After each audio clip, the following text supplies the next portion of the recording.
There is blind justice, and then there is trading justice, so that you can finally afford to get that laser eye surgery. Not only will people find you more attractive once you ditch those old glasses, you'll be able to see your charts better. That's what we call win-win. Speaking of winning, it's time for a little trading justice, brought to you by tackletrading.com. Okay, welcome out to the Trading Justice podcast presented by tackletrading.com. This is Tim Justice, your host today, and we have a very special guest, Andrew Sather.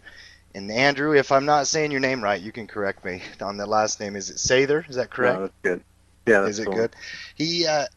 Andrew's the creator of a systemized indicator that, using past bankruptcy data, he found a way to capitalize on the investor's greatest weakness, the value trap. He's the founder of einvestingforbeginners.com, the co-founder of the Money Tree Investing podcast, which Matt and I had the good opportunity to go and be a guest on, earlier in the month, and the author of Value Trap Indicator, examining the biggest bankruptcies of the 21st century. Andrew, welcome to the Trading Justice podcast. Good to have you today. Thanks for having me. You guys were great on that podcast, and now I'm hoping to have some great insights to share with your audience about investing and value traps. Well, yeah, let's just start with that. And we've got Phil here as well. Phil, hey, say hello to the crew out there. Hello, everybody. You know, Phil, I was just talking to one of our listeners. He was in Salt Lake City here for a training this week, and he said, Phil never gets a chance to talk. And I thought, well, let's get Phil involved more in the conversation. We'll put him on the spot more. Sounds good. In terms of on trading, I will basically be comedy relief. That's okay. Everybody's got to be a beginner at some point. Exactly. Andrew, give us a quick rundown of your perspective, your approach, your mindset to investing. I know you've got a lot of irons in the fire, true entrepreneur in that regard. How do you approach opportunity in this marketplace? Well, basically, I want to look at it from a systems-based approach, because the biggest thing that you can really screw up when you're out there, whether you're trading, investing, whenever you're in the markets, it's a very emotional place. And the reason why we see these big booms and busts, great bull markets, and then big crashes that occur directly after that is because the market is based off two major human emotions. It's fear and it's greed. So while that can be really great for the investor or the trader, getting so caught up in fear or greed at the wrong times is the reason why you'll see a lot of people lose money. You get too greedy during the bull market, and you don't know how to make sure you have things in place to keep profits intact. And the same token, if you're not aggressive enough during the bear market, then you, especially as a long-term investor, you won't be able to see the benefits of a recovery if you're just gonna not have money in during the bear market. And so the way I approach investing is really, how can I take my own emotions out of the equation and apply that to an approach that will profit regardless if stocks are going up or stocks are going down. And so one way to do that was the indicator that you guys mentioned earlier when you were introducing me. I created an indicator that is purely number-based, so I know my own biases and my own emotions are not getting in the way of how I'm approaching the market. Well, I think it's very powerful. And by the way, I work with so many different people with different backgrounds and different goals that not everything that I have to kind of teach is short term. In fact, a lot of my clients that come in and they're say a 401k-er that just doesn't understand what they're even invested in the first place. Even just changing their mindset that if you get control and you start making decisions that you can do something powerful. I mean, that's a huge step for a lot of investors out there. We'll get to your indicator in just a second. I do want to talk about systems and the idea of fear and greed and emotions. Whenever it comes to money, there's emotion involved. There's no question about it. And those who can remove emotion, whether it's through an indicator or a tool or a rule or just having the right amount of capital, I think they're in a much better position to succeed. The reality is, from what I've seen, people who get all worked up, if you're really, really jazzed up and excited when you had a great trade or investment, or vice versa, if you're really down in the dumps and and downright depressed because something went wrong in your account, you probably have too much money in that investment. Phil, you deal with a lot of our clients and our students and our team members out there in Trading Justice Land. What have you seen in terms of those who seem to have it together and doing it well? What are some common characteristics of those traders? The biggest one is, or there's a few. One is having a daily routine and sticking to it, and that kind of just helps peel away any emotion that might be lingering around. It's like you're turning on all of the machinery, is what I've likened it to. And just you check the news, you go through your watch list, maintain any active trade or slightly longer position trades, that sort of thing, and just it helps just shift your mind away from being regular person to being more machine trader, which is what you want to be to remove that emotion. Another thing is having rules for your portfolio that you mentioned earlier, whether it is an indicator such as what with Andrew made, or just your own personal rules and following them. That's an even bigger one. You could have rules from here to the moon of phenomenal ideas of don't do this. It'll be a bad day if you don't follow these rules and then not follow them. And that it's what's the point of having those rules if you're not going to follow them for your own account, because they're meant to help guide what you do and don't trade, and to help remove the emotion from it. Because when you're, as you've both mentioned, if you're trading emotionally, whether it's positive or negative, you're either going to get a swollen head or you're going to get desperate and wanting to make up that loss in one big risky play that you normally wouldn't make if you were in a more rational position of like, oh, that trade has a 20% success probability. No, thank you. Whereas, oh, geez, I got to make up all that money I just lost in that huge trade. 20%, do it, done. Oh, no, I lost that money too. So that's a terrible place to be. So setting rules and following them. I'll use an analogy to describe that. Let's say that you've got to pull something down off a really high shelf. And, the safe and systematic way to do it is to go and get a ladder, and so that you can get up there safely and then come down safely, right? But it takes more time, more discipline, more structure. By the way, this is a story that's happening in front of me right now. My poor wife, while I'm sitting here on the headset, she tried to pull a thing of clothes off the top shelf of the closet, and it toppled right over the top of her head, and now they're all over the place. So I'm just making fun of her. Sorry, sweetie. You're now on podcast land. Yeah, the joys of working from home, Andrew, by the way. Know all about that. Yeah.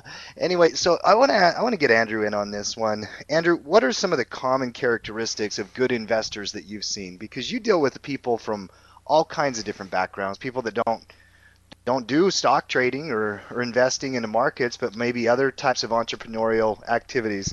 What are some of the characteristics of those people that you've seen? Well, I think there's a lot of parallel in the characteristics of successful investors who I sort of model my approach on, and some of the very successful traders that we've seen. When I started out, I kind of approached investing as I was basically an open book, and I was just going to learn as much about all these different types of investing as I could. So I picked up books like Market Wizards, read about what all the best traders have done, picked up other books like The Intelligent Investor or Beating the Street. These are all the type of books that kind of help formulate my own system and rules. And so a lot of the rules that work in investing work also in trading. You have things like position sizing. And in the investing world, we just call that diversification.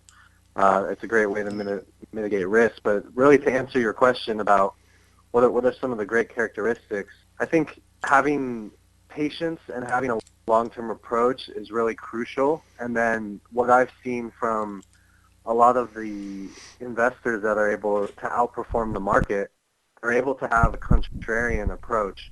So when everybody in the market is looking one way, they're able to look the other way and capitalize on basically feeling whatever opposite emotion that the general market is feeling. Doing that plus combining it with a very long-term perspective will give you the patience and the steadfastness to basically hold on to your strategy, because no matter which strategy you decide to take and do, the worst thing you can do with your strategy is jump between strategies. Every strategy will have times where maybe it's not performing as well as the general market will, and you'll have times where you're outperforming the market. But if you're always bailing out whenever your strategy is underperforming, you're not going to give that strategy enough time to really capitalize on the fact that you're being a contrarian. So not only do you need to be a contrarian, but you also need to be patient and you need to be persistent. And then the biggest thing too is constantly, I think, having a desire to learn. It can be easy to like maybe learn one or two things and then feel so confident that you know it all and turn your blinders off and forget about learning about anything else. And that can be good to a degree, and it can help you with persistence and long-term mindset. But you have to have somewhat of an open mind to where you understand that even though basic principles stay the same throughout the years, and if you have a strategy that works, there's a reason why these rules do work. Understand also that the world is a very fluid place and things are changing around you all the time. So understand that you will make mistakes, and if you learn from your mistakes, you'll become a better trader or investor. And if you educate yourself constantly, then you will constantly improve your own approach.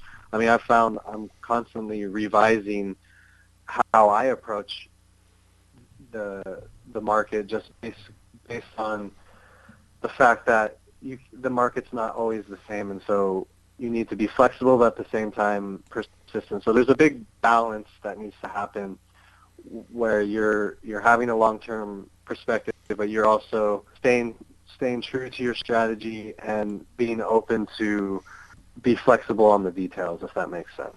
Makes perfect sense. We're speaking with Andrew Sather, the co-founder of the Money Tree Investing podcast, and this is Tim and Phil also having a conversation here this morning, and hopefully you guys are enjoying it.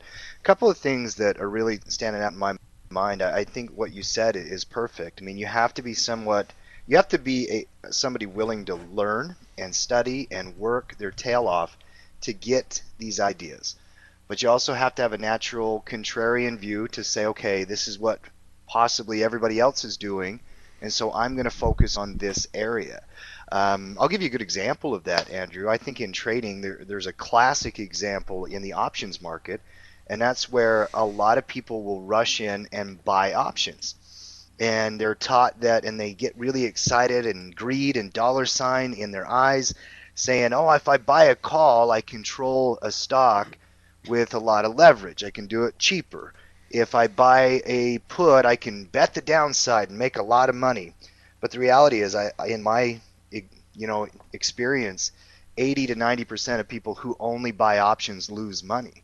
And so I think as you learn, you have to take that and say, okay, what do I need to do different to actually come up with a system to be profitable?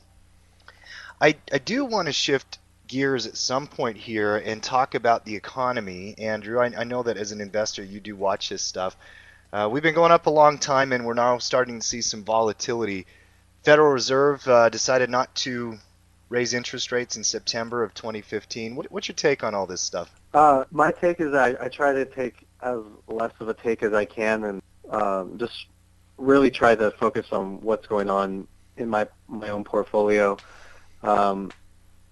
I think obviously with the Fed and what they're doing, it raises some warning signs, and I'm worried about at least the short-term future, because so many things are just pointing to an end of this.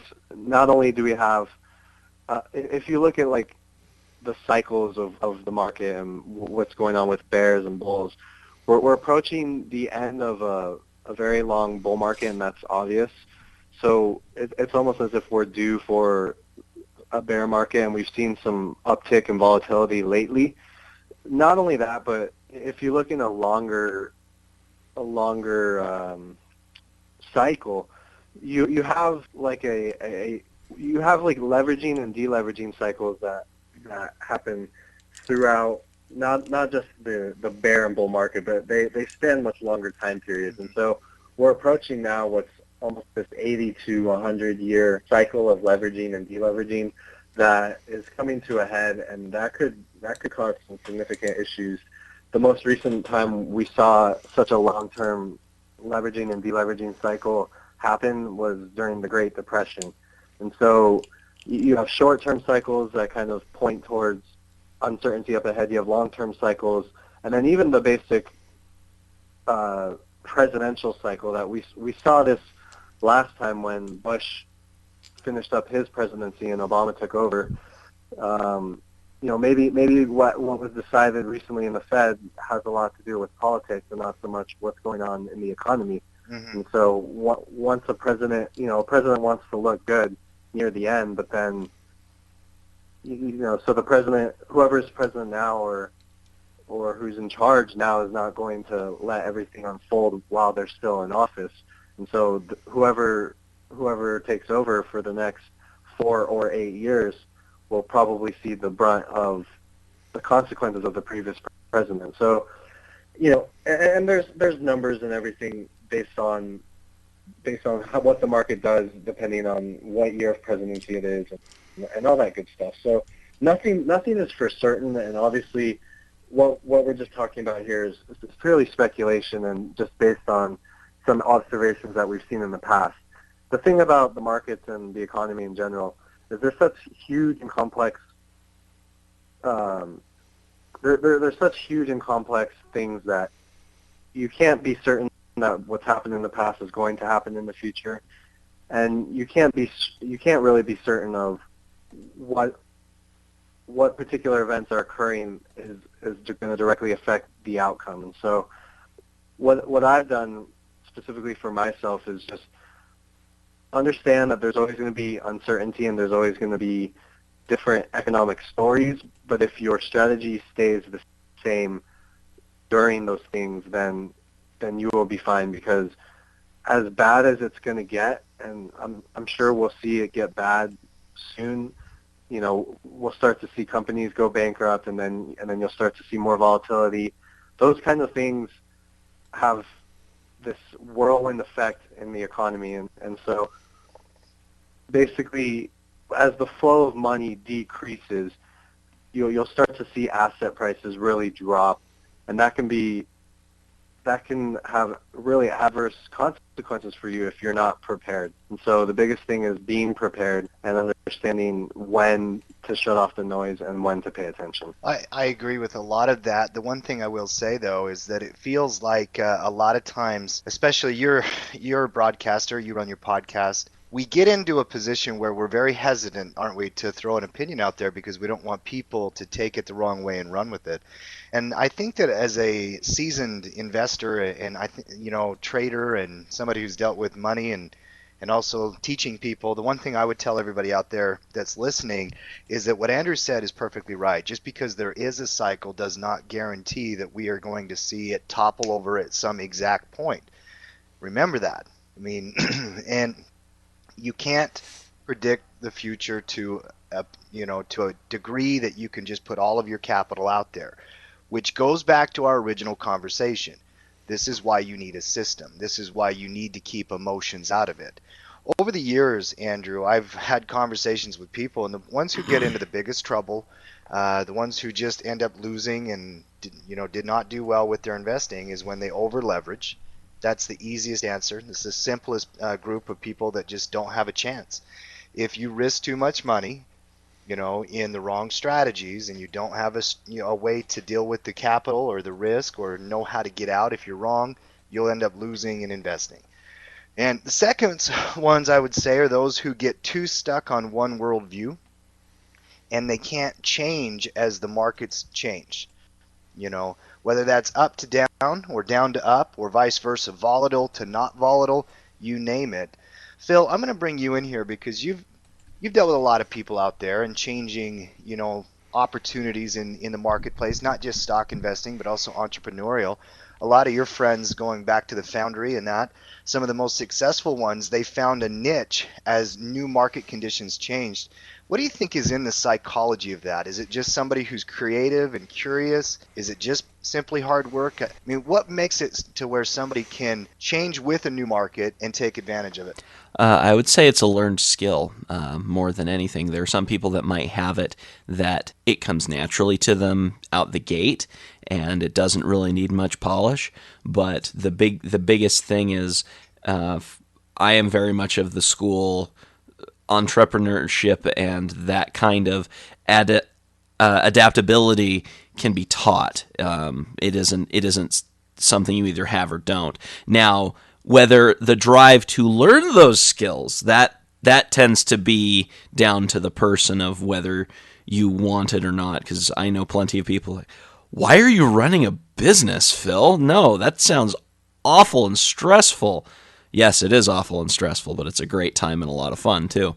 But it is something where you just go out and you practice, you experiment. Tim mentioned the Foundry, and that is an incubator, the closest definition is an incubator that was up at the University of Utah. And one of the things it taught was taking at bats. If you try enough, you're going to fail a lot, but eventually you're going to hit something. And part of those at bats is learning very quickly whether an idea is learning as quickly as possible, I should say, whether an idea is going to succeed or not. And if it's not going to succeed, kill the idea for the business as fast as possible and as painlessly as possible. If it's starting to succeed, okay, cool. What this idea for these drinks are taking off. So what are the variables we can play with to make it do better? Is the market wanting different flavors? Is it wanting a larger size? What have you? And then you just scale it from there. But the biggest thing I'd say then ultimately is just practice and just getting out there, and it just comes with part of practicing entrepreneurship. I think one other thing that really helps is having a diverse set of friends. Absolutely. And what I mean by this, and also resources. Yes. If you only have information from one source, and that source always tells you that gold is the best investment of all time, or that the market is always going to crash, or that real estate will never go down.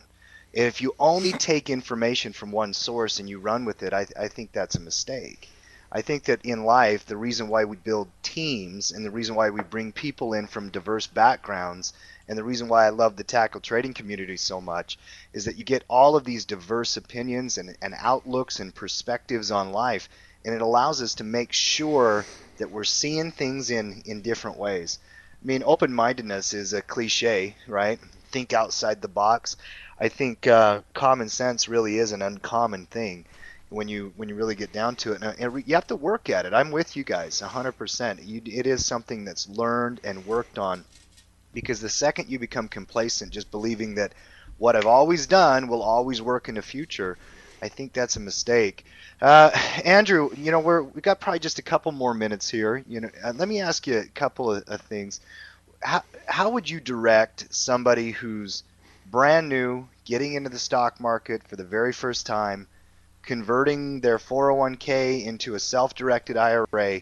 What should the first steps they take be? Well, I think that goes exactly to the point that you just mentioned. And it's really, before you touch that account and before you try to become the hero and make yourself all this money, you really need to take a step back and find a passion for educating yourself. If it sounds like way too much work, then go ahead and just find somebody who can manage your money for you. Because if you don't have the drive to educate yourself, to learn from other people, and to basically obtain as much information as you can about investing and trading, then to be frank, you have no business being in the market. You're just going to get gobbled up by the sharks like the rest of us. So I think that's really key. And you talk about having a gift. Yeah, I mean, we see these examples of investors and traders who we think are absolutely gifted and one of a kind, and that's 100% true. But a lot of times you'll see that they were also, in addition to the gift that they had, they were also some of the hardest workers that we've ever seen. One of my big investors that I look up to is Warren Buffett, and he's very well known for not only does he spend, I think it's like 4 or 6 hours of his day every day reading about investing, but when he was 10 years old, by that time he had already read every book on investing and economics that was available at his local library, and that's at 10 years old. So if you think you want to be at the type of success and basically at the type of success and level that expert investor like Warren Buffett is at, then for sure you need to have that same type of passion. And what's great about investing and trading and putting your money out there as a beginner is, number one, we live in an age where there's so many resources out there that was not available to people even 10, 15 years ago. With the creation of the internet and everything you guys are doing here on your podcast, there's a lot of different other podcasts out there as well that are educating people. You have access with the Kindle, and you can listen to audiobooks when you're driving around. We have so much access to information now that people didn't have back then. And so really, the decision comes to you. Do you want to put in the time and the effort? I'm not saying you have to be a Warren Buffett, but if you're somewhere in between where you're not going to be the average fish who gets swallowed, but at the same time you don't have to put in 6 or 8 hours. If you just put in a good amount of time, educate yourself, dedicate yourself to learning this craft, then you can make a lot of money for yourself. I've seen success, people like Tim and Phil, I'm sure you guys have seen success as well, and it can be done. There's no way to sugarcoat it. You just have to put in the time and the effort, and you will reap the results. My mom... Phil, final words for our group out there. Interesting conversation today. I would like to reinforce what Andrew just said, actually. Yeah. The little placards and platitudes that are posted on Facebook, like the feel-good things. I actually saw one that was not a minion, for one.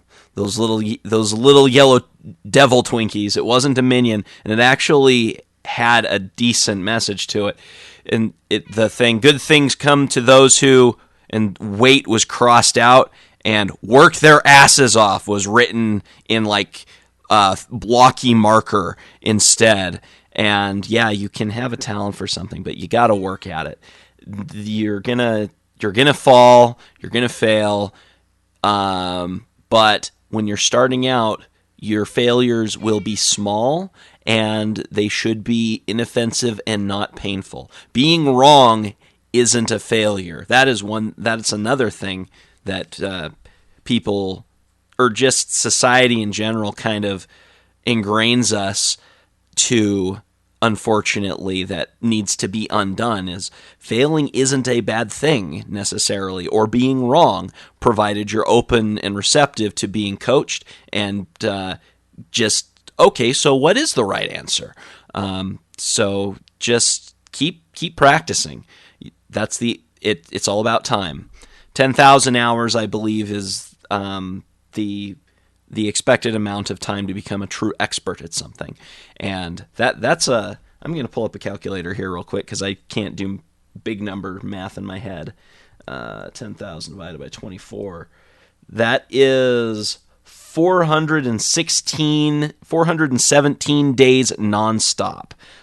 So that is several years worth of work to become what would be considered a true expert. So just don't give up. Well, and that's why, quite frankly, we have to start with our why and remind ourselves all the time that this is a vision of what I want to become as a person. We're ever evolving as human beings. We're ever evolving as traders, investors, you name it. If you don't wake up with a passion and a fire, then somebody else is working harder, and so you have to continue to work. It doesn't happen just because. It doesn't happen just because you pay for training. It doesn't happen just because you wanted it one day 6 months ago or a year ago. Things in life come to those who continue to work, continue to grow, continue to evolve. I love the example you had of Andrew from Warren Buffett, in that he had read all those books by the time he was 10. Well, he also made 97% of his wealth after the age of 51, and or 99%, I think, after the age of 51, and 97% after the age of 61. The thing about getting into a position to succeed is that you have to work a long time ago to get to the point to where you can really, really grow something incredible. And the challenge is sometimes when we do have stumbling blocks. I have an example of a friend in my life that during the 2007 and 8 real estate crash, he had to go through bankruptcy because he had a lot of investment over leveraged into a speculative real estate market, and the values of those homes just pummeled. They got killed. And so in his field, he was taking a shot, but he was a young man. And you know what he did? He just went right back to work and built up his business, and now he has a very successful business to this day, growing all the time. You have stumbling blocks in life, but you got to just keep pushing forward. Guys, both of you, a very good conversation. I really enjoy it. I've got to run here. I think we got to wrap this one up. Thank you, Andrew. Thank you, Phil, for Trading Justice Podcast Land and TackledTrading.com. This has been Tim, your host, and we will see you guys out there getting the game. You've been listening to the Trading Justice Podcast. If you've enjoyed yourself and think that the conversations and topics we've covered are important, help spread the word. Give us your feedback. 5 stars on iTunes, like us on Facebook, and follow us on Twitter. The Trading Justice Podcast is proudly sponsored by TackleTrading.com. Get off the sidelines and get in the game.